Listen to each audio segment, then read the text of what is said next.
Puji dan syukur marilah kita panjatkan kehadirat Allah Subhanahu wa Ta'ala yang telah memberikan kita kesehatan dan rahmat-Nya sehingga kita dapat berkumpul di ruangan ini.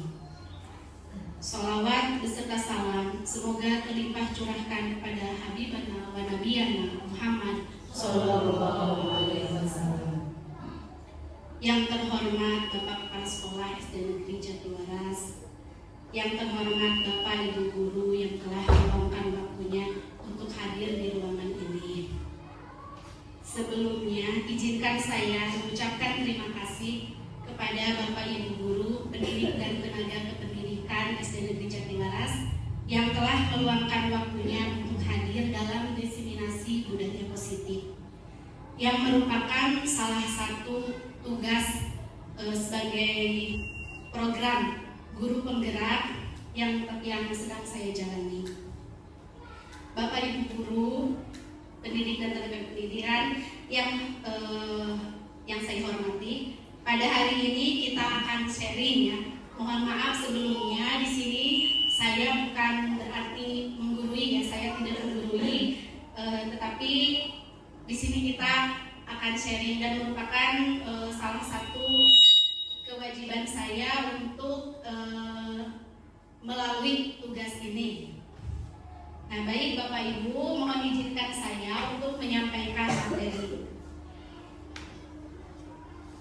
Materi hari ini yaitu diseminasi modul 1.4 budaya positif di SD Negeri Jatiwaras. Baik Bapak Ibu, di sini ada kesepakatan bersama, kesepakatan yang akan kita sepakati, yaitu yang pertama, memanfaatkan dan saling berbagi waktu. Setuju Bapak Ibu? Setuju. Kemudian yang kedua, buka hati dan pikiran untuk sama-sama belajar. Setuju? Setuju. Ya. Kemudian yang ketiga, mengangkat tangan apabila ingin berbicara atau berpendapat. Karena tadi juga di sini kita sharing ya, boleh yang mau berpendapat atau mengajukan pertanyaan bisa mengangkatkan tangan dulu. Ya baik, kita lanjutkan. Nah, untuk agenda hari ini yaitu yang pertama, disiplin positif dan nilai-nilai kebajikan universal. Yang kedua, teori motivasi, hukuman dan penghargaan, restitusi. Yang ketiga, keyakinan kelas. Keempat, kebutuhan dasar manusia dan dunia berkualitas. Yang kelima, restitusi 5 posisi kontrol. Dan yang terakhir, yang keenam, restitusi segitiga restitusi. Kita masuk ke pembelajaran yang pertama, yaitu disiplin positif dan nilai-nilai kebajikan universal. Ya, sekarang kita akan melakukan kegiatan cobalah buka ya. Saya harapkan Bapak Ibu ini berdua bisa melakukan kegiatan ini. Nah, tugasnya adalah dua orang di sini, yang satu mencoba untuk mengepalkan tangannya, ya, mengepalkan tangannya. Untuk teman yang satunya lagi mencoba untuk membuka kepalan tangan Bapak Ibu. Jadi secara bergiliran, yang satu sekuat tenaga, tidak mau, anggap saja benda yang ada di tangan kita itu merupakan benda yang paling berharga dan tidak akan dibuka ya. Nah, sebaliknya untuk teman yang satunya berusaha bisa membujuk, bisa merayu, bahkan bisa mengiming-imingi uang. Nih 100.000, ayo buka. Nah, bisa ya seperti itu. Pokoknya bagaimana caranya yang satu berusaha untuk tidak membuka dan yang satu berusaha untuk membuka. Bisa dicoba satu kali ya, bergantian. Bisa dimulai Ibu. Ya, kita coba tangannya dikepalkan. Yang satu. Ya, yang satu berusaha untuk membuka. Misal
Iya. Ada yang tidak bisa dibujuk? Iya. Iya. Nah, bagaimana? Apakah sebaliknya ada yang bisa membujuk teman kita? Bisa. Tapi kesulitan dibujuk bisa bocor. Iya. Tambahan. Baik. Nah, di sini tadi ya, apakah Anda atau B membuka kepalan tangan Anda? Mengapa? Apa alasan Anda atau B membuka kepalan tangan Anda? Nah, yang kedua, apakah Anda atau B menutup kepalan tangan Anda? Mengapa? Apa alasan Anda atau B tetap menutup kepalan tangan Anda? Dalam kegiatan ini sesungguhnya siapa yang memegang kendali atau kontrol untuk membuka atau menutup tangan? Diri sendiri. Iya, ya, jadi tepuk tangan. Jadi yang bisa mengontrol kita itu bukan orang lain, tetapi diri kita sendiri. Adapun tadi katanya ada yang bisa membuka tangan kita, tangan kita itu bisa dibuka oleh teman kita. Nah, itu bukan berarti teman kita yang mengontrol, tetapi diri kita sendiri yang membiarkan teman kita untuk mengontrol diri kita. Tetapi sesungguhnya itu dari diri kita sendiri. Ya. Nah, di sini ya, tentu kita sendiri yang memegang kontrol atas kepalan tangan kita. Apakah kita membuka atau menutup kepalan tangan kita itu bergantung pada diri kita masing-masing, sesuai dengan kebutuhan dasar kita saat ini.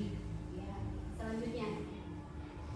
Nah, di sini perubahan paradigma teori kontrol atau teori pilihan menjadi ilusi kontrol. Nah, barusan seperti yang sudah kita ilusikan barusan, bahwa ilusi guru mengontrol murid, kemudian ilusi bahwa kritik dan membuat orang merasa bersalah dapat menguatkan karakter. Yang ketiga, ilusi bahwa semua penguatan positif efektif dan bermanfaat. Yang keempat, ilusi bahwa orang dewasa memiliki hak untuk memaksa. Nah, sebenarnya itu adalah hanya ilusi ya, hanya ilusi.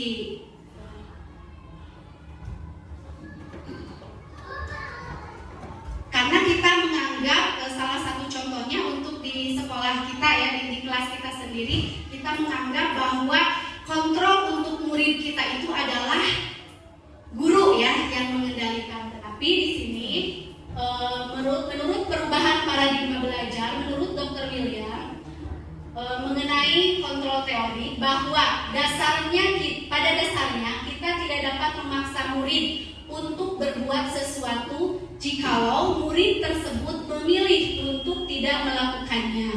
Walaupun tampaknya guru sedang mengontrol perilaku murid, hal demikian terjadi karena murid sedang mengizinkan dirinya dikontrol. Saat itu bentuk kontrol guru menjadi kebutuhan dasar yang dipilih murid tersebut.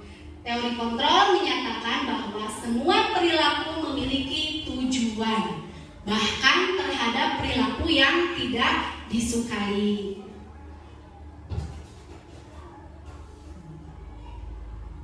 Nah, kemudian di sini perubahan paradigma stimulus respon menjadi teori kontrol atau teori pilihan.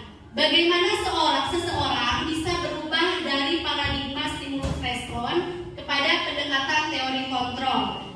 Stephen mengatakan bahwa bila kita ingin membuat kemajuan perlahan, sedikit-sedikit, ubahlah sikap atau perilaku Anda. Namun, bila kita ingin memperbaiki cara-cara utama kita, maka kita perlu mengubah kerangka acuan kita. Ubahlah bagaimana Anda melihat dunia, bagaimana Anda berpikir tentang manusia. Ubahlah paradigma Anda, skema pemahaman dan penjelasan aspek-aspek tertentu tentang realitas. Nah, di sini maksudnya mengenai perubahan dari stimulus respon ke teori kontrol. Salah satu contohnya misal realitas atau kebutuhan kita sama. Nah, menurut teori kontrol, realitas kebutuhan kita berbeda, ya, tidak sama dengan orang lain. Kemudian semua orang melihat hal yang sama. Itu untuk stimulus respon Tetapi untuk teori kontrol, setiap orang memiliki gambaran berbeda. Selanjutnya, kita mencoba mengubah orang agar berpandangan sama dengan kita. Nah, untuk teori kontrol, kita berusaha memahami pandangan orang lain tentang dunia. Kemudian, perilaku buruk dilihat sebagai suatu kesalahan. Semua perilaku memiliki tujuan. Orang lain bisa mengontrol saya, hanya Anda yang bisa mengontrol diri Anda. Saya bisa mengontrol orang lain, tetapi untuk teori kontrol, Anda tidak bisa mengontrol orang lain. Pemaksaan ada pada saat rujukan gagal. Untuk teori kontrol, kolaborasi dan konsensus menciptakan pilihan-pilihan baru. Yang terakhir, contohnya di sini model berpikir menang kalah ya, menang kalah. Nah, untuk teori kontrol, model berpikir menang. Nah, di sini ada sebuah pertanyaan yang akan kita setelah tadi ya, mengenai posisi kontrol yang ada pada diri kita. Di sini kita ada pertanyaan, apa yang terlintas dalam benak Bapak dan Ibu guru hebat tentang makna disiplin? Karena tadi juga ilusinya bahwa kita itu yang mengontrol siswa ya, atau mengontrol murid. Kamu harus begini, kamu harus begitu. Tentu saja itu untuk kedisiplinan ya, dengan alasan supaya disiplin. Nah, sekarang apa yang terlintas dalam benak Bapak dan Ibu guru hebat tentang makna disiplin? Disiplin itu apa menurut pandangan Bapak Ibu? Berperilaku sesuai dengan aturan yang sudah dibuat. Ya, berperilaku sesuai dengan aturan yang sudah dibuat. Tepuk tangan. Mematuhi aturan. Iya, tepuk tangan. Ada lagi? Iya. Nah, barusan ya kita terlintas ya, yang terlintas di benak kita bahwa aturan itu adalah disiplin itu adalah mematuhi aturan.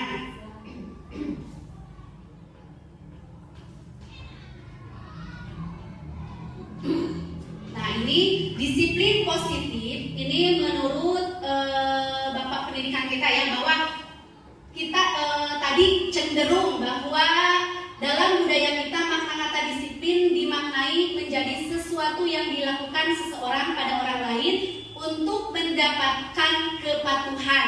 Kita cenderung menghubungkan disiplin dengan ketidaknyamanan. Karena yang namanya harus taat aturan, tentu ada ketidaknyamanan ya yang dirasakan baik itu oleh kita sebagai guru ataupun murid-murid kita. Nah, di sini Bapak pendidikan kita, Ki Hajar Dewantara, menyatakan bahwa di mana ada kemerdekaan, disitulah harus ada disiplin yang kuat. Sungguh pun disiplin itu bersifat self-disiplin, yaitu kita sendiri yang mewajibkan kita dengan sekeras-kerasnya. Tetapi itu sama saja. Sebab jikalau kita tidak cukup melakukan self-disiplin, wajiblah penguasa lain mendisiplinkan diri kita. Dan peraturan demikian itulah harus ada di dalam suasana yang merdeka. Nah, Ki Hajar menyatakan bahwa untuk mencapai kemerdekaan atau dalam konteks pendidikan kita saat ini, untuk menciptakan murid yang merdeka, syarat utamanya adalah harus ada disiplin yang kuat. Disiplin yang dimaksud adalah disiplin diri yang memiliki motivasi internal. Jadi motivasi internal itu motivasi dari dalam diri kita ya. Ya. Jika kita tidak memiliki motivasi internal, maka kita tadi ada kata merdeka. Merdeka menurut Ki Hajar Dewantara, merdeka itu artinya tidak hanya terlepas dari perintah, akan tetapi juga cakap buat memerintah diri kita sendiri. Jadi yang mengontrol kita itu diri kita sendiri, yang membuat disiplin itu dari diri kita sendiri ya. Merdeka di sana bukan untuk merdeka dari perintah, tidak diperintah ya, tetapi bagaimana kita bisa membuat perintah untuk diri kita sendiri.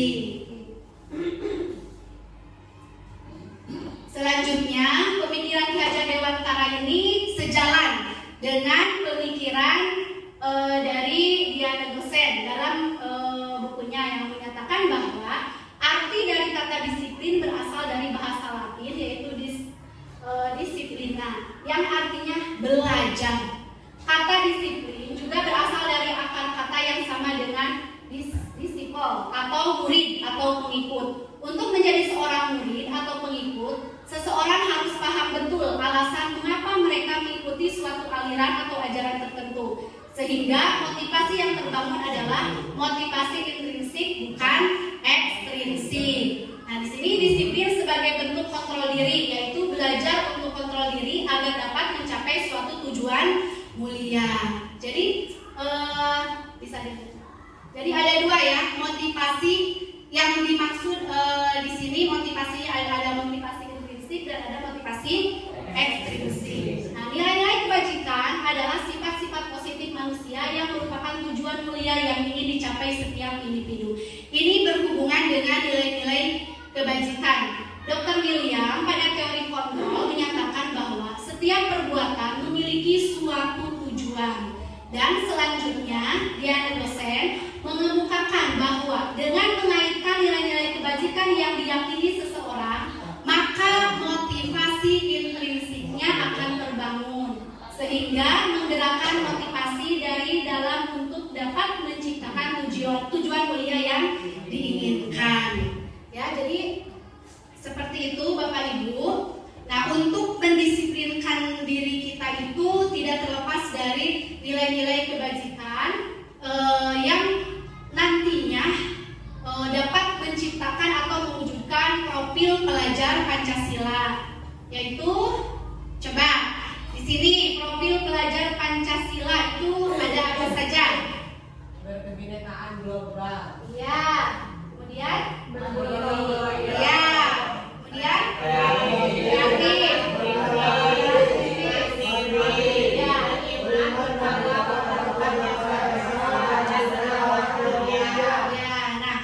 Tujuannya supaya membentuk murid yang mewujudkan profil pelajar Pancasila. Adapun nilai-nilai kebajikan, nah ini banyak sekali ya nilai-nilai kebajikan yang nantinya bisa mewujudkan murid yang Nah, ada profil pelajar Pancasila yang barusan Bapak Ibu sebutkan. Kemudian ada sikap murid, toleransi, rasa hormat, integritas, mandiri, menghargai, dan sebagainya. Kemudian ada 9 pilar karakteristik: cinta tanah air, cinta Tuhan dan segenap ciptaannya, kemandirian, tanggung jawab, dan seterusnya. Bisa Bapak Ibu simak sekilas ya. Lanjut. Nah, ini sama ya, nilai-nilai kebajikan yang bisa kita yang bisa kita gali atau bisa kita kembangkan untuk murid-murid kita. Ya. Oke, nah itu Bapak Ibu. Nah, mengenai disiplin positif. Nah, bagaimana? Apakah masih semangat untuk melanjutkan? Iya. Apakah ada dari sini ibu guru yang mau memberikan yel-yelnya? Iya, silakan. Ya, Bu Melda, terima kasih Bu Melda.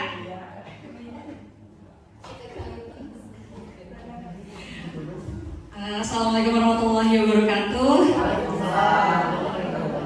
Ibu Bapak yang saya hormati, sebelum melanjutkan materi selanjutnya, alangkah baiknya kita ice breaking dulu ya Ibu Bapak Guru, agar otot dan otak kita tidak tegang dan kaku. Ya, semuanya siap semuanya? Tangannya tinggi ya. Oke, semuanya siap ya? Semangat 1, A. Semangat 2, E. Semangat 3, A. A, E, A, E.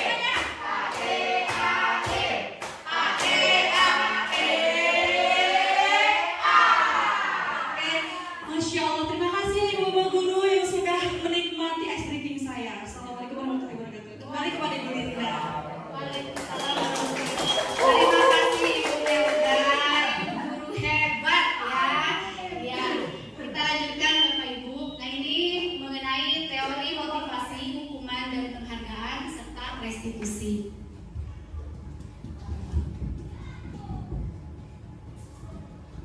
Nah, teori motivasi perilaku manusia. Di sini ada yang pertama, yaitu untuk menghindari ketidaknyamanan atau hukuman. Apa yang akan terjadi apabila saya tidak melakukannya? Nah, ini merupakan motivasi eksternal ya, karena yang mengontrol itu bukan dari diri kita ya, tapi dari orang lain. Kemudian yang kedua, untuk mendapatkan imbalan atau penghargaan dari orang lain. Nah, pertanyaannya, apa yang akan saya dapatkan apabila saya melakukannya? Ini bisa salah satu contohnya pada murid kita.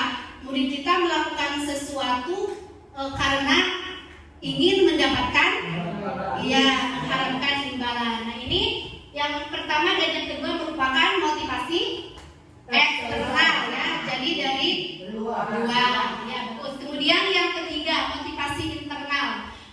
Menjadi orang yang mereka inginkan dan menghargai diri sendiri dengan nilai-nilai yang mereka percaya. Nah, di sini misalkan apabila saya melakukan ini, maka saya akan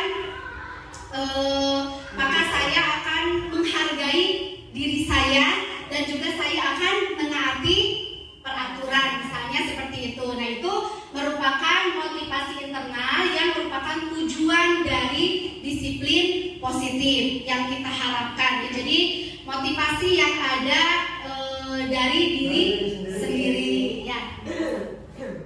Nah, ini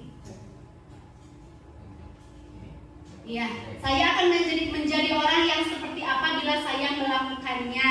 Nah, itu jadi ada kesadaran ya dari diri sendiri. Nah, selanjutnya apa itu hukuman? Nah, karena tentu kita pernah ya, misalkan ada murid kita yang melakukan pelanggaran, tidak menaati aturan, kemudian kita berusaha untuk supaya anak tersebut tidak melakukannya lagi, kita melakukan hukuman. Nah, apa itu hukuman? Konsekuensi yang diterima dari kesalahan. Iya, bagus. Konsekuensi yang diterima dari kesalahan. Ada lagi? Tidak, ya, silakan Pak. Cukup. Ya. Pikiran sama saya. Iya. Pendapat ya. Satu paham. Baik, hukuman bersifat tidak terencana atau tiba-tiba. Anak atau murid tidak tahu apa yang akan terjadi dan tidak dilibatkan. Hukuman bersifat satu arah dari pihak guru yang memberikan, dan murid hanya menerima satu hukuman tanpa melalui suatu kesepakatan atau pengarahan dari pihak guru, baik sebelum atau sesudahnya. Hukuman yang diberikan bisa berupa fisik maupun psikis. Murid atau anak disakiti oleh suatu perbuatan atau kata-kata. Ya, itu hukuman. Kita kepada murid kita, biasanya kan ada murid yang melakukan pelanggaran.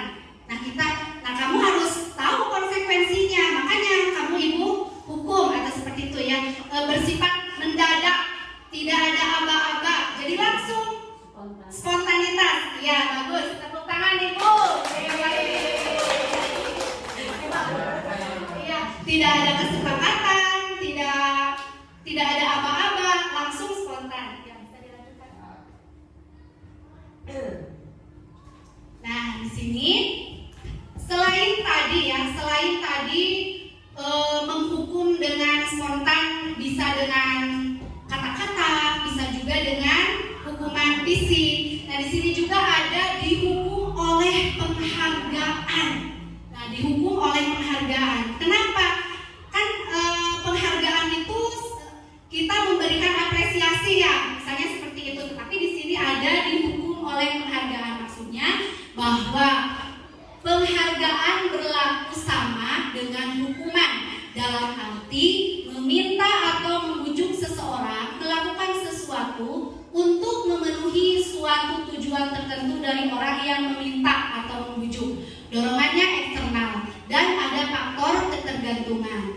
Nah, misalnya di sini dihukum oleh penghargaan. Kita memberikan satu soal, kemudian kita memberikan iming-iming kepada murid kita itu akan memberikan hadiah, atau misalkan anak tersebut bisa menjawab, kemudian kita di depan anak yang lain itu memberikan tepuk tangan, memberikan penghargaan murid yang lain itu merasa merasa dia itu tidak mampu dan tidak dihargai seperti itu. Sebaliknya kepada anak atau murid yang kita berikan penghargaan tersebut sebenarnya itu merupakan dorongan eksternal, tidak dari dirinya sendiri. Jadi bersifat ketergantungan yang pada akhirnya siswa tersebut selalu mengharapkan penghargaan, padahal itu sedang dihukum. Hukumnya apa? Dia tidak bisa mengembangkan dirinya lebih baik lagi, tidak tertantang lagi. Jadi menganggap bahwa segala sesuatu itu ya harus ada imbalannya. Itu ya salah satu dihukum oleh penghargaan. Ya. Nah, Alvin Kohn dalam wawancaranya mengemukakan baik penghargaan maupun hukuman adalah cara-cara mengontrol perilaku seseorang yang menghancurkan potensi untuk pembelajaran yang sesungguhnya. Saat kita berulang kali menjanjikan hadiah kepada anak-anak agar berperilaku bertanggung jawab, atau kepada seorang murid agar mempelajari sesuatu yang baru, atau kepada seorang karyawan agar melakukan pekerjaan yang berkualitas, kita sebenarnya sedang berasumsi mereka tidak dapat melakukannya, atau mereka tidak akan memilih untuk melakukannya. Jadi ada pilihan, kalau mau hadiah, ya saya kerjakan. Nah itu jadi bersifat tidak baik ya, tidak baik juga, yaitu dihukum oleh penghargaan. Jadi adanya ketergantungan dari siswa. Nah di sini salah satu contoh pengakuan atau apresiasi kebajikan. Nah pasti bertanya-tanya, kalau saya mau memberikan apresiasi kepada murid saya sebenarnya bagaimana supaya tidak terjadi miskonsepsi tadi ya, dihukum oleh penghargaan. Nah salah satu contohnya misalnya kemarin saya perhatikan rasa empatimu besar sekali pada saat menolong murid baru di kelas kita. Nah itu jadi melihat situasi, jadi tidak serta-merta akhirnya dia itu berbangga hati dengan apa yang dia lakukan, tetapi ada nilai kebajikan yang dia rasakan seperti itu. Dia kemudian saya menghargai kepedulianmu pada saat kamu membantu teman-temanmu di tugas kelompok. Jadi ada dua hal kan ya, kalau misalkan ada teman yang membantu di kelompok, bisa itu yang kita harapkan ya dia membantu. Ada juga yang teman yang lain merasa cemburu karena tidak dibantu. Nah, tetapi untuk mendorong dia melakukan dari dirinya sendiri, bukan untuk diberi senyuman atau diberi apa oleh guru. Nah, bisa ya, saya menghargai kepedulianmu pada saat kamu membantu teman-temanmu di tugas kelompok, atau terima kasih untuk rasa tanggung jawabmu pada saat kamu memungut kertas-kertas yang berserakan di lantai. Jadi kita berikan apresiasi dengan nilai-nilai kebajikan yang tadi ya, baik itu rasa empati, kepedulian, tanggung jawab, disiplin dan sebagainya. Nah, apa tujuan dari disiplin positif? Nah, tujuan dari disiplin positif adalah menanamkan motivasi yang ketiga. Motivasi yang tadi ya, yang ketiga pada murid-murid kita, yaitu untuk menjadi orang yang mereka inginkan dan menghargai diri sendiri dengan nilai-nilai yang mereka percaya. Motivasi yang ketiga itu motivasi apa tadi? Dari kotak. Motivasi Diri sendiri. Iya, diri sendiri atau internal ya. Motivasi internal. Jadi itu tujuannya dari disiplin positif. Nah, di sini ada perbedaan hukuman dan konsekuensi. Nah, tentu saja kita tidak terlepas dari itu ya, Bapak Ibu, di kelas kita, baik itu hukuman atau konsekuensi. Di sini coba kita bedakan mana yang merupakan hukuman dan mana yang merupakan konsekuensi. konsekuensi. Yang pertama, mencatat 100 kali di dalam buku kalimat "Saya tidak akan terlambat lagi karena terlambat ke sekolah". Hukuman konsekuensi. Hukuman. Coba lari mengelilingi lapangan basket 2 kali karena terlambat hadir di sekolah. Hukuman. Murid diminta untuk push up 15 kali karena tidak menggunakan masker ke sekolah. Hukuman. Selanjutnya, menggantikan kertas tugas teman yang telah dicoret-coret. Selanjutnya, membersihkan tumpahan air di meja tulis karena tersenggol pada saat belajar. Murid disuruh untuk mengenakan sepatu seharian di sekolah karena tidak mengenakan sepatu hitam. Ya, lari mengelilingi lapangan basket 2 kali karena terlambat 10 menit. Nah, coba. Konsekuensi itu mah. Iya, coba. Oh iya. Ya, ini dalam pelajaran PJOK ya. Sama kayak Oka. Ya, terima kasih Bapak. Mari ya tepuk tangan untuk kita semua. Mari kita lihat di sini jawaban yang sebenarnya. Apakah sesuai dengan pemikiran kita? Nah, itu ya. Jadi yang pertama, mencatat 100 kali dalam kalimat "Saya tidak akan terlambat lagi" itu hukuman. Dari mengelilingi lapangan basket 2 kali. Ya. Kemudian murid diminta untuk push up 15 kali. Hukuman. Menggantikan kertas tugas teman yang telah dicoret-coret. Bersihkan tumpahan air di meja tulis karena tersenggol pada saat belajar. Murid disuruh ya hukuman. Kemudian lari mengelilingi lapangan konsekuensi. Terima kasih. Tepuk tangan. Untuk pelajaran PJOK. Iya. Ya, yang terakhir. Ya, apa-apa. Aku juga enggak kelihatan. Iya. Silakan dilanjutkan. Ya. Lanjut. Iya, next. Ya, tadi ada 2 ya, ada hukuman dan ada konsekuensi. Nah, sekarang apa itu konsekuensi? Nah, konsekuensi sudah terencana atau sudah disepakati, sudah dibahas dan disetujui oleh murid dan guru. Umumnya bentuk-bentuk konsekuensi dibuat oleh pihak guru atau sekolah dan murid sudah mengetahui sebelumnya konsekuensi yang akan diterima bila ada pelanggaran. Bisa diulang Pak yang tadi? Iya. Nah, di sini ada hukuman dan konsekuensi. Nah, kenapa lari mengelilingi lapangan basket 2 kali karena terlambat 10 menit untuk pelajaran PJOK itu konsekuensi bukan hukuman? Coba Bapak. Karena itu merupakan pelajaran yang berhubungan dengan fisik dan sudah disepakati sebelumnya. Jadi sesuai dengan pembelajaran yang akan diampu oleh anak nanti. Jadi kalau bentuk konsekuensinya berupa fisik, jadi ini akan berhubungan erat karena PJOK itu merupakan pembelajaran yang berhubungan dengan kegiatan fisik. Tapi kalau misalkan hukuman, misalkan anak terlambat datang sekolah tapi hukumannya dikasih hukuman fisik, itu tidak nyambung. Makanya itu bisa dikatakan hukuman bukan konsekuensi karena tidak sejalan dengan apa yang dia langgar. Luar biasa. Terima kasih Bapak Sandy ya.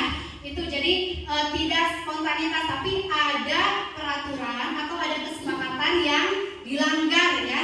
Ada kesepakatan yang dilanggar.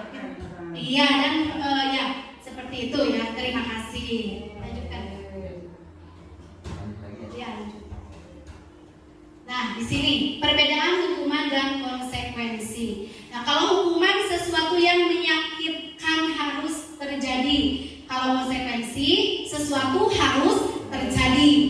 Nah, hukuman membuat anak sakit baik fisik maupun hati untuk jangka waktu yang lama. Kalau konsekuensi membuat anak merasa tidak nyaman dalam jangka waktu pendek ya. Karena dalam hatinya, oh iya saya memang sudah melanggar kesalahan saya. Nah itu jadi jangka pendek. Kemudian anak membenci kedisiplinan. Kalau hukuman, kalau konsekuensi anak menghargai disiplin. Selanjutnya hukuman berupa paksaan. Kalau konsekuensi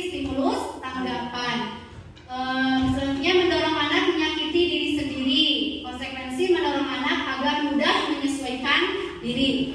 Konsep diri yang buruk, kalau konsekuensi, konsep diri yang baik. Hukuman, anak belajar untuk menyembunyikan kesalahan. Kalau konsekuensi, anak belajar untuk mematuhi peraturan. Kemudian hukuman, marah, rasa bersalah, dipermalukan, merasa tak dihargai. Nah, untuk konsekuensi, kehilangan hak, dibuat tidak nyaman, diasingkan untuk sementara. Nah, itu ya Bapak Ibu, perbedaan antara hukuman dan konsekuensi.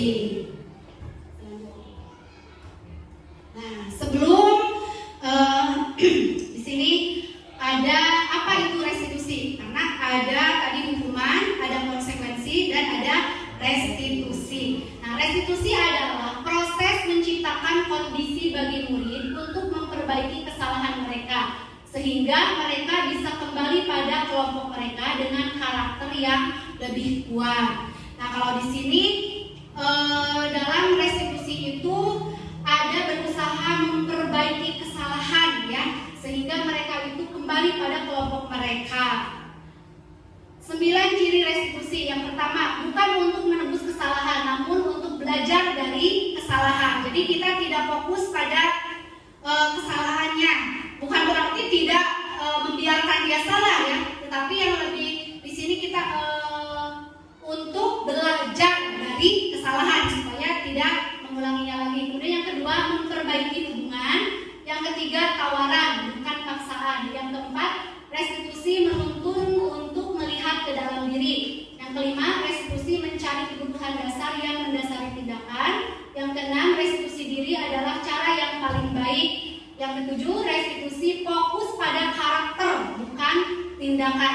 Yang kedelapan, restitusi fokus pada solusi. Yang kesembilan, restitusi mengembalikan murid yang berbuat salah pada kelompoknya. Jadi di sini kita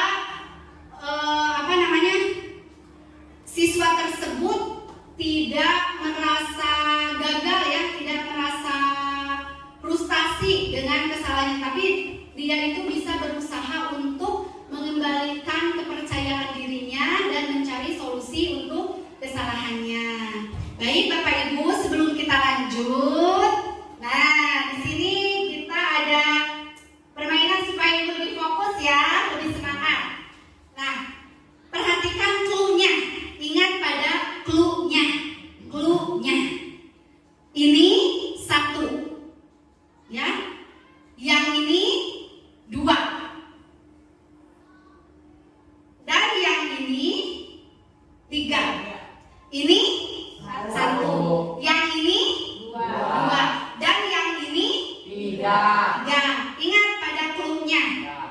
Ini 4. Salah. Iya. Tepuk tangan. Terima kasih. Iya, terima kasih Ibu Leti, Ibu Aan ya. Kita lanjut.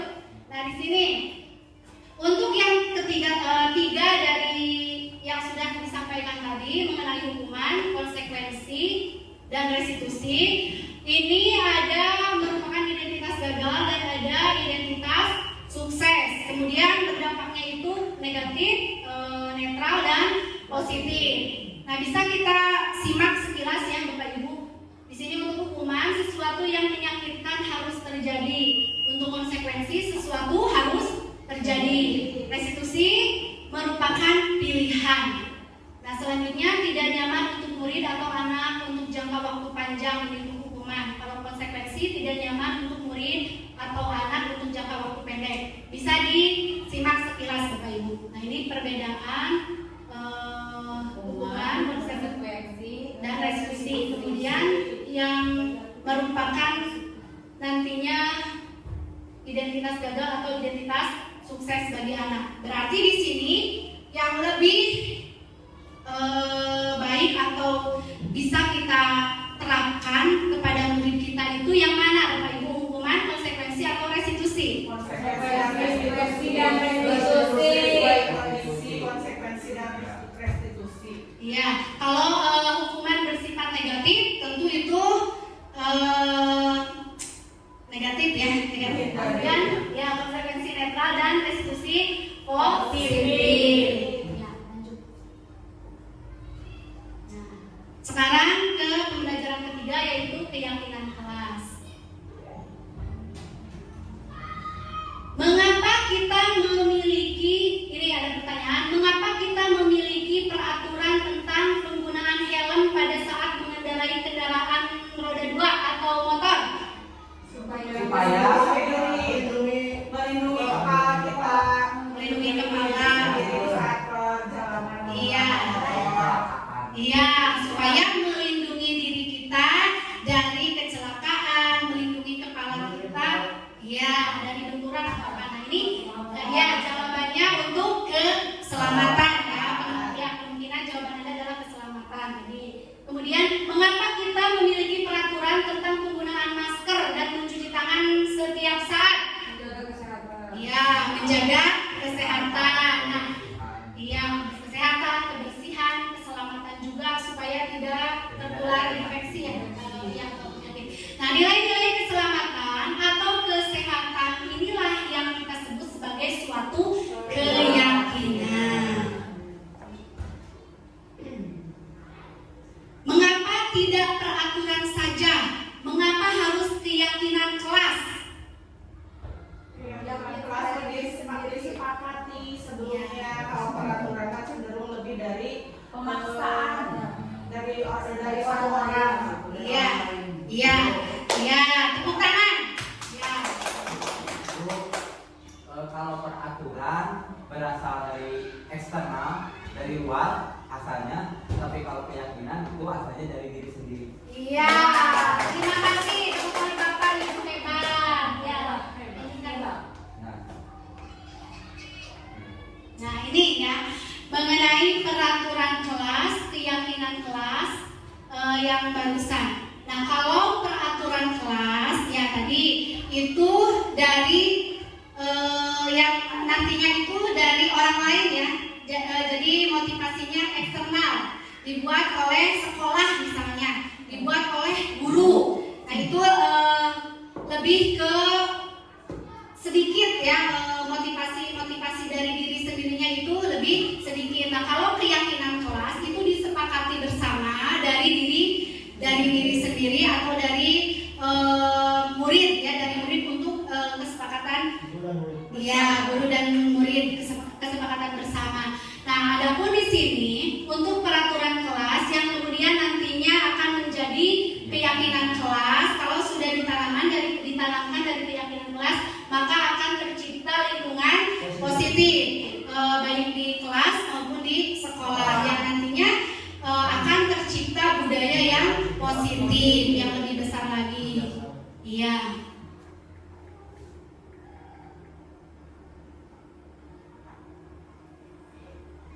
Nah, tadi ini perbedaan mengenai peraturan dan keyakinan kelas.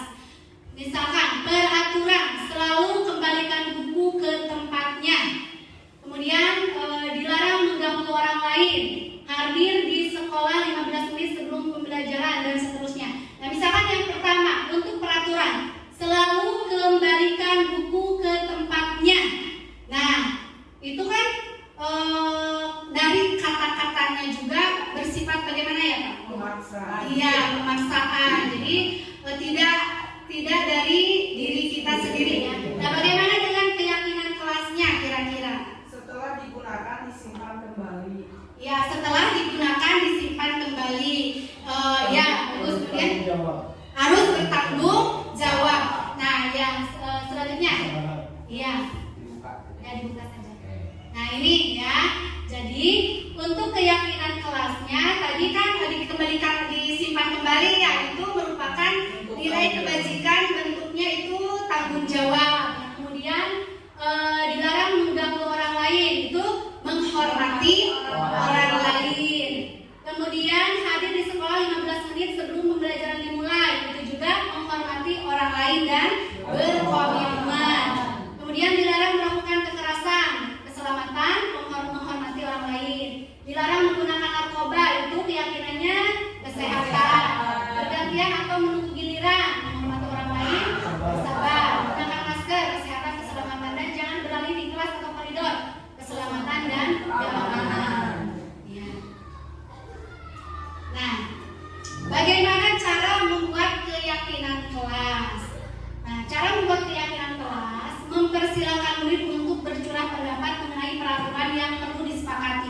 Jadi awalnya kan kita sudah punya peraturan kelas poin 1 sampai 10 misalnya seperti itu.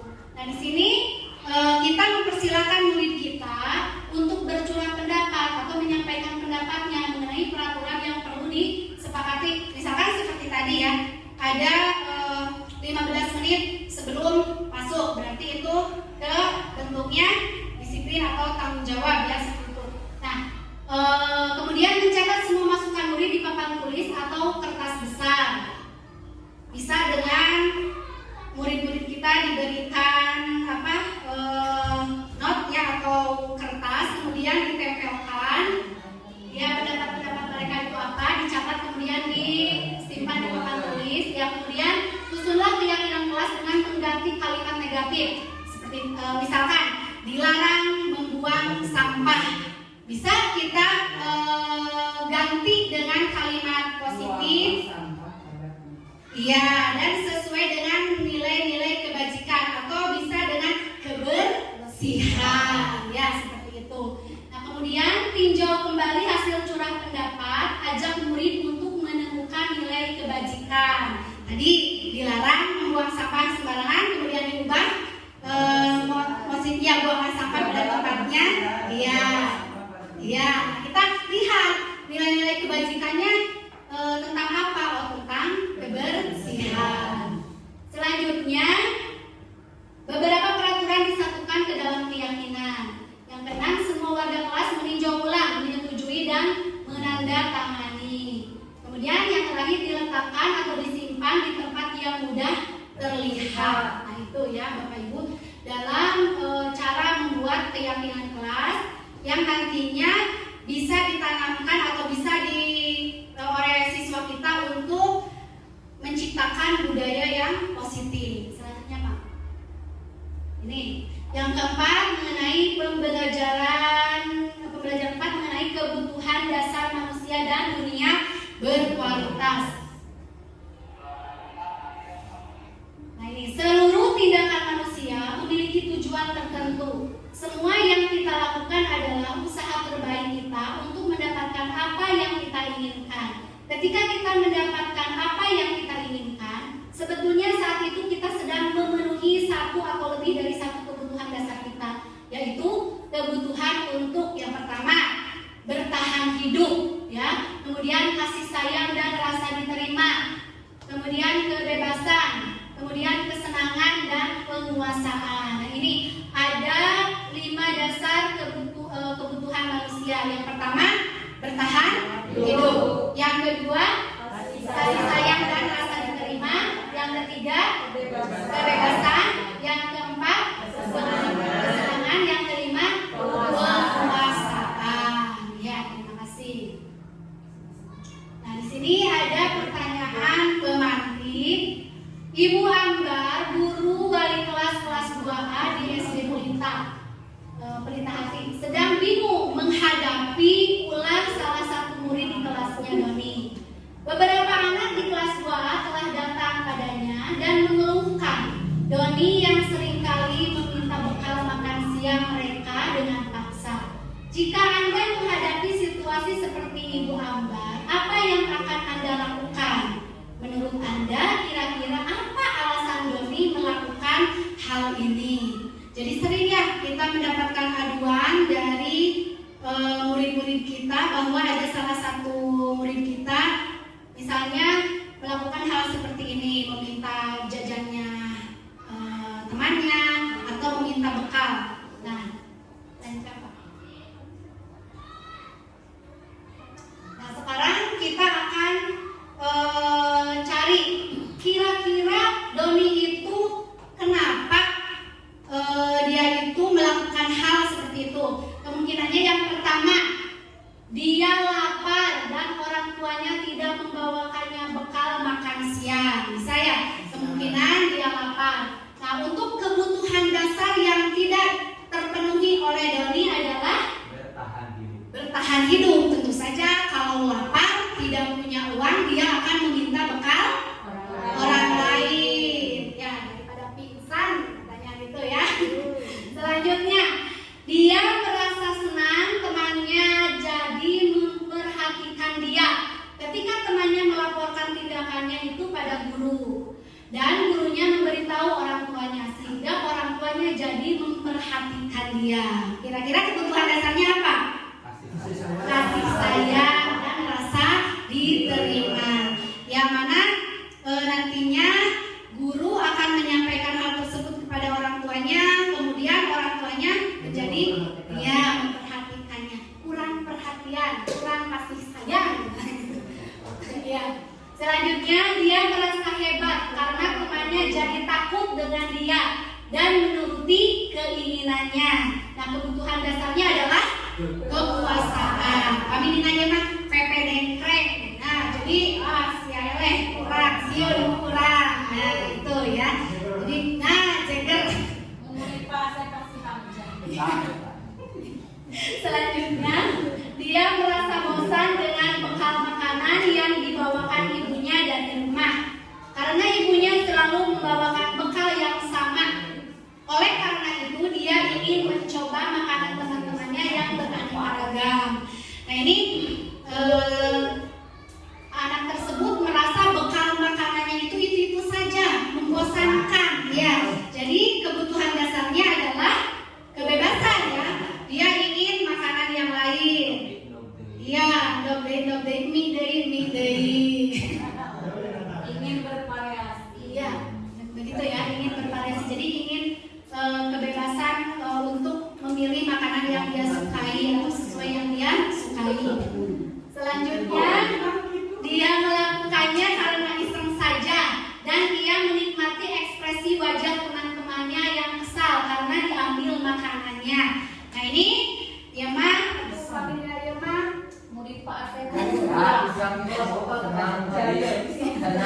Iya, senang. Dia itu merasa senang, iseng saja. Jadi merupakan kesenangan bagi dia. Motivasinya itu ya, kebutuhan dasarnya kesenangan.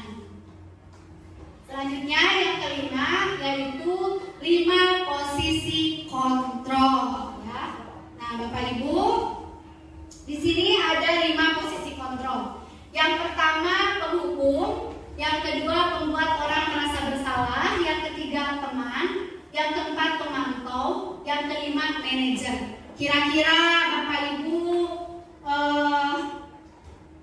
posisi kontrol yang mana ya? Di sini kira-kira kita mempunyai atau menggunakan posisi kontrol yang mana kepada murid kita? Apakah kita sebagai penghukum, membuat orang merasa bersalah, atau sebagai teman? Nah, di sini ada pertanyaan-pertanyaan. Misal, saya kecewa sekali dengan kamu. Nah, guru yang mengatakan seperti itu merupakan posisi kontrolnya yaitu membuat orang merasa bersalah. Ya, biasanya guru tersebut memposisikan dirinya dengan kata-kata yang memelas. Ya, kata-kata yang memelas, nadanya biasanya suaranya lebih halus. Dia itu menginginkan anak muridnya itu kasihan pada dia ya, atau merasa bersalah pada guru tersebut. Ya atuh si karunya ka ibu teh cik atuh ulah balamar wae. Nah itu ya. Jadi ibu teh capek padahal mah teh. Ibu mah kecewa. Nah itu. Kemudian yang kedua, kamu tidak pernah benar melakukannya. Nah ini posisi sebagai penghukum ya. Biasanya nada suaranya tinggi, menghardik, bahkan bisa juga memberikan hukuman fisik maupun psikis ya kepada anak. Datang misalkan anaknya itu datang terlambat, mana emang? Datang bolak-balik. Nah itu ya sebagai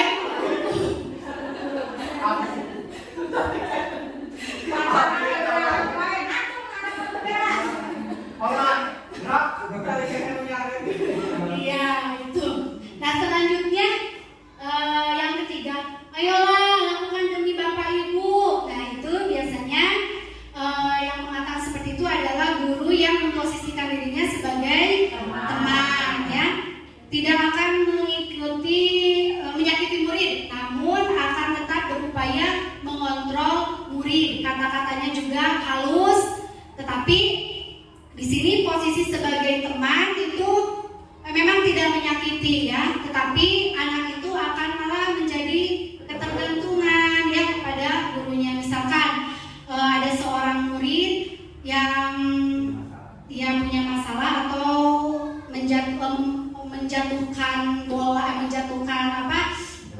benda dengan bola misalnya seperti itu. Wah, mau dia ibu diberesan sok we cari deui. Nah, itu kan dia tidak disakiti, tetapi kalau terulang kembali dia itu akan bergantung kepada gurunya.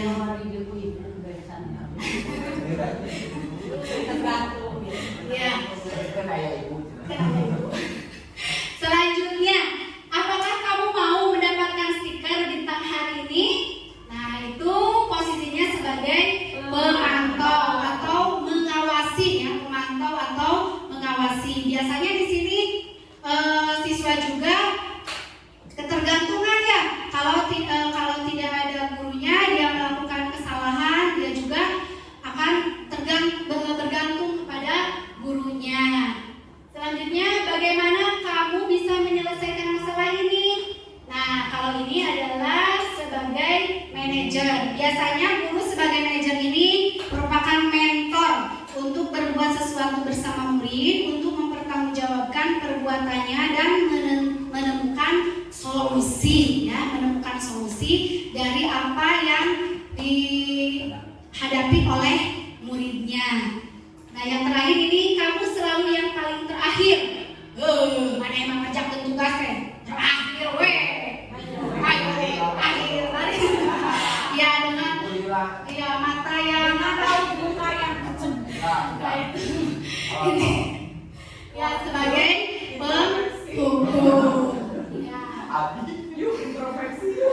Ya, kira-kira yang kita ini menggunakan posisi kontrol yang mana ya Bapak Ibu? Nah, di sini bisa Ibu simak sekilas. Kira-kira kita ini apakah posisi penghukum, pembuat orang merasa bersalah, teman, pemantau, atau manajer? Ini bisa guru berbuat, menghardik, menunjuk-nunjuk, menyakiti, menyindir. Nah, ini sebagai penghukum. Kemudian berceramah, mengatakan seharusnya ibu mau kecewa. Nah, ini membuat orang merasa bersalah. Kalau teman, membuatkan alasan-alasan untuk muridnya, nyos-nyos-nyosnya kan ibu. Nah, kalau pemantau menghitung dan mengukur. Nah, kalau manajer mengajukan pertanyaan yang nantinya bisa menjadi solusi ya untuk kesalahan atau masalah yang dihadapi oleh siswanya. Ya, masih semangat Bapak Ibu? Nah, untuk yang terakhir yaitu restitusi atau segitiga restitusi.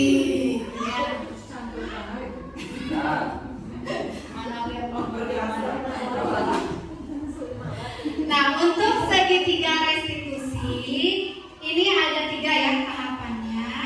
Biasanya ini guru sebagai manajer yang menerapkan segitiga restitusi. Yang pertama yaitu menstabilkan identitas. Biasanya kan kalau anak berbuat salah, kemudian yang pertama yang harus kita lakukan sebagai manajer dalam segitiga restitusi adalah menstabilkan identitas. Bisa menggunakan kata-kata setiap orang pasti pernah melakukan kesalahan, atau kamu bukan satu-satunya yang pernah melakukan ini. Nah, selanjutnya yang kedua, validasi tindakan yang salah. Tindakan yang kedua itu ya, validasi tindakan yang salah. Bisa dengan cara kamu tentu punya alasan mengapa melakukan ini, atau adakah cara yang lebih efektif untuk mendapatkan apa yang kamu butuhkan. Yang ketiga adalah menanyakan keyakinan. Bisa dengan keyakinan kelas apa yang telah kita sepakati. Nah, jadi ini supaya siswa itu mereview ya, mengingatkan kembali, oh saya sudah berbuat salah, saya tidak melakukan atau yang kesepakatan yang melanggar kesepakatan yang telah dibuat. Kamu ingin menjadi orang yang seperti apa? Nah, di sini dalam segitiga restitusi ini lebih ke mencari solusi ya, mencari solusi dari masalah ya dari murid kita. Nah, tadi menstabilkan identitas. Nah, menstabilkan identitas yaitu untuk membuat anak yang merasa gagal karena berbuat salah menjadi positif terhadap dirinya. Jadi, kita tidak salah, tapi kita itu mengembalikan lagi supaya dia memotivasi dia, supaya dia itu tidak tidak dong, tidak apa, merasa dikucilkan, ya. Nah itu ya, tidak merasa gagal, menjadi positif terhadap dirinya. Bukan berarti kita mendukung kesalahan mereka. Yang kedua, validasi tindakan yang salah itu membantu murid mengenali basic kebutuhan dasar yang ingin dipenuhinya ketika melakukan kesalahan. Tanya dulu alasannya, kenapa kamu berbuat seperti ini? Pasti kan ada alasannya. Jadi murid itu merasa terbuka nantinya, ya, merasa terbuka. Dia mengemukakan alasan mengapa dia melakukan hal seperti itu. Yang terakhir adalah menanyakan keyakinan. Anak melihat kesalahannya dihubungkan dengan norma sosial dan nilai-nilai yang mendasari manusia, berintegrasi dengan orang lain, berinteraksi dengan orang lain. Nah, jadi kesepakatan kelas apa yang telah kamu langgar? Misalkan dia itu berbohong, berarti kan tidak jujur ya. Jadi kita hubungkan nilai-nilai bahwa kita itu harus jujur, kita itu tidak boleh melanggar aturan dan sebagainya. Nah, ini ya, ini adalah intervensi mengenai pertanyaan-pertanyaan yang biasa ditanyakan atau yang biasa dilakukan oleh guru sebagai seorang pemantau atau seorang manajer. Bisa disimak sekilas Bapak Ibu. Nah, ini bisa kita mengajukan pertanyaan-pertanyaan ini kepada murid-murid kita ya, untuk guru sebagai pemantau dan manajer. Apa kamu ingin berbuat lebih baik? Atau apakah saat ini kamu sedang menjadi orang yang sedang kamu inginkan? Jadi kan bisa saja tidak ada salah senang tapi tak ya Bu. Nah kan bisa nanti anak itu bercerita apa yang kebutuhan dasar apa yang dia diinginkan atau yang tidak menjadi perbuatannya seperti itu. Ya. Nah, ini selesai Bapak Ibu. Nah, di sini implementasi budaya positif. Nah, saya sudah mencoba menerapkan menerapkan segitiga restitusi ya di kelas saya. Saya meminta dua murid saya untuk mempraktikkan bagaimana mencari solusi untuk kesalahan apabila ada kesalahan seperti itu ya. Saya dibantu oleh dua murid saya untuk mempraktikannya. Kemudian ada juga di sini video mengenai budaya positif yang sudah saya tanamkan, dan juga itu penanaman budaya positif itu tidak bisa terjadi dengan hanya satu orang saja ya, tapi berkolaborasi di sekolah, baik itu dengan murid, dengan guru-guru, kepala sekolah, bahkan dengan orang tua. Nah, coba Pak yang iya, yang untuk yang positif.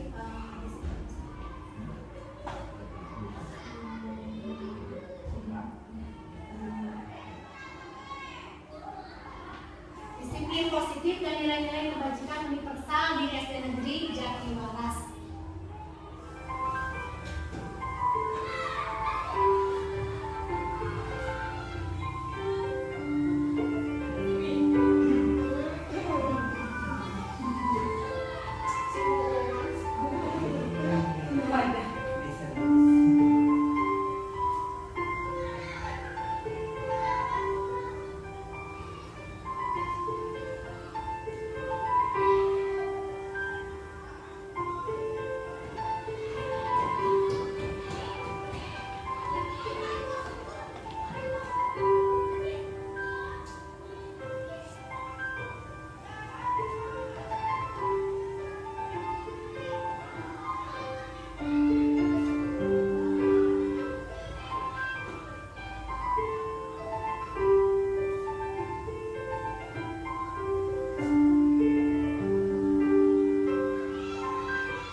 jasa para pahlawan. Nah, kemudian ini adalah contoh saya pernah dibantu oleh 2 murid saya untuk mempraktikkan segitiga restitusi. Nah, mencari solusi apabila ada murid yang melakukan atau yang ada murid yang bermasalah.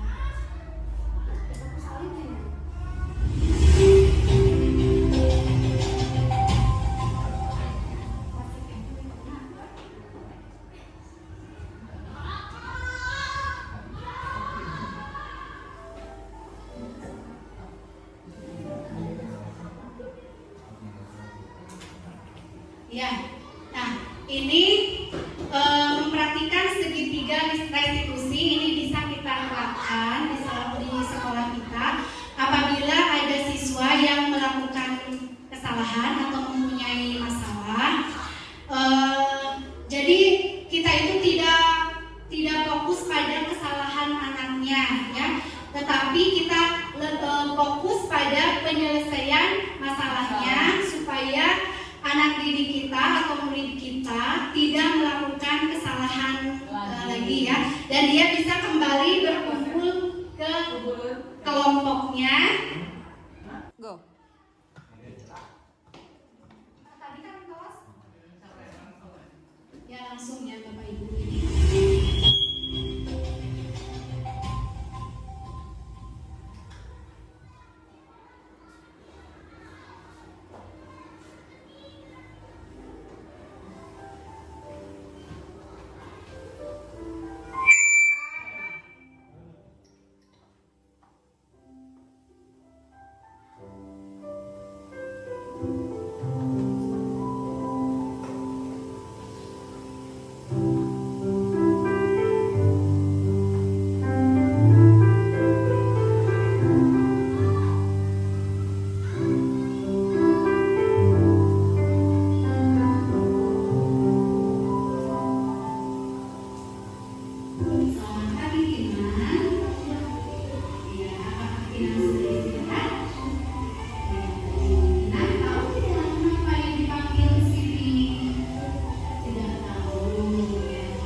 Raisa?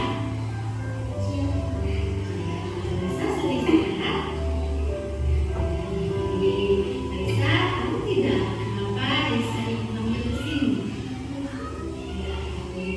Tadi pada saat ulangan, Ibu melihat Raisa sedang melihat jawaban dari temannya.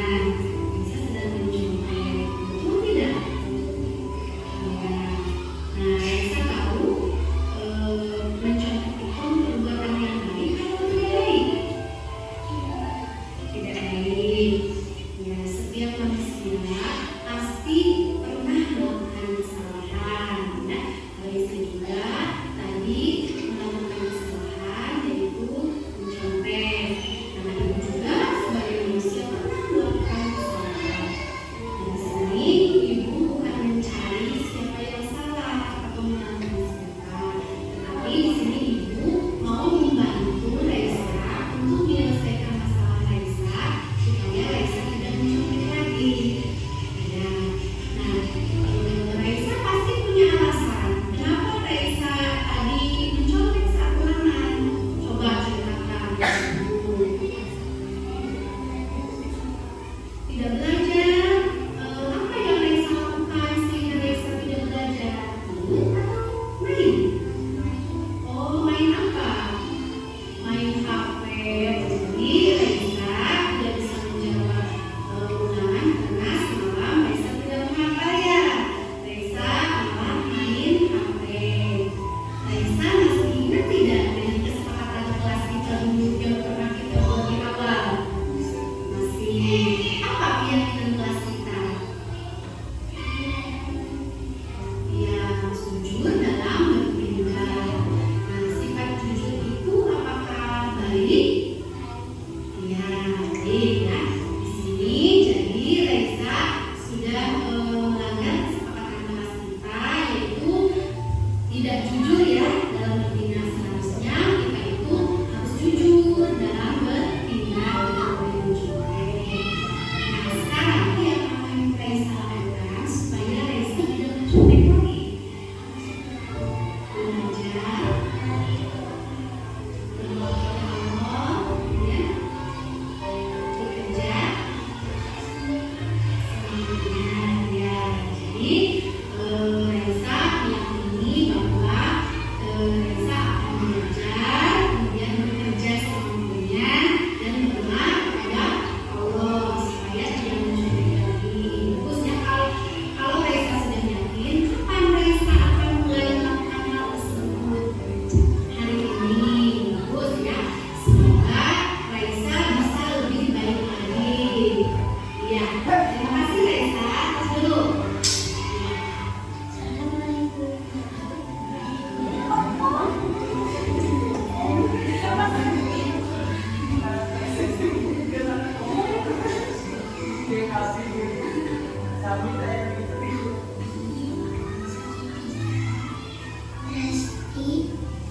Restitusi bisa mencari solusi masalahnya. Wassalamualaikum warahmatullahi wabarakatuh. Assalamualaikum warahmatullahi wabarakatuh. Saya Raisa, saya senang sudah melaksanakan praktik segitiga restitusi. Saya dapat mencari solusi dari permasalahan. Kurang senyum nih Om Dan. Kami kaya. Sedang dari kamera.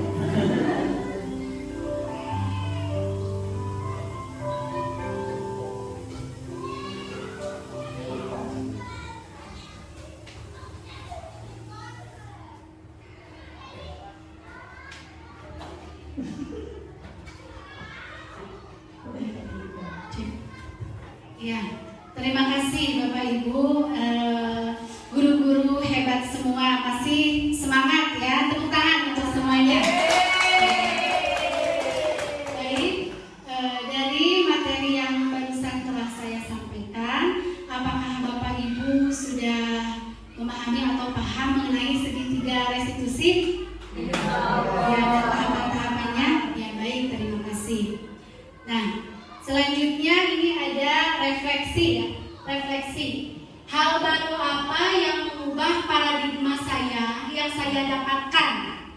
Kemudian yang kedua, perasaan apa yang muncul selama mengikuti sesi ini, khususnya mengenai makna disiplin dan motivasi intrinsik. Baik Bapak Ibu, barangkali ada yang mau menjawab atau mau menyampaikan bagaimana pendapatnya atau perasaannya setelah melaksanakan kegiatan ini. Jadi silakan. Ya, terima kasih. Assalamualaikum warahmatullahi wabarakatuh.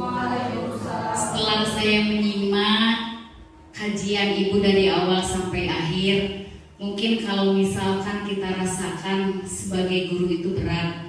Kalau kita diwajibkan hanya mengajar, mungkin itu hal yang mudah. Kita masuk kelas, berikan buku atau pelajaran, di situ kita sudah tuntas. Tapi yang jadi beratnya itu di dalam mendidiknya.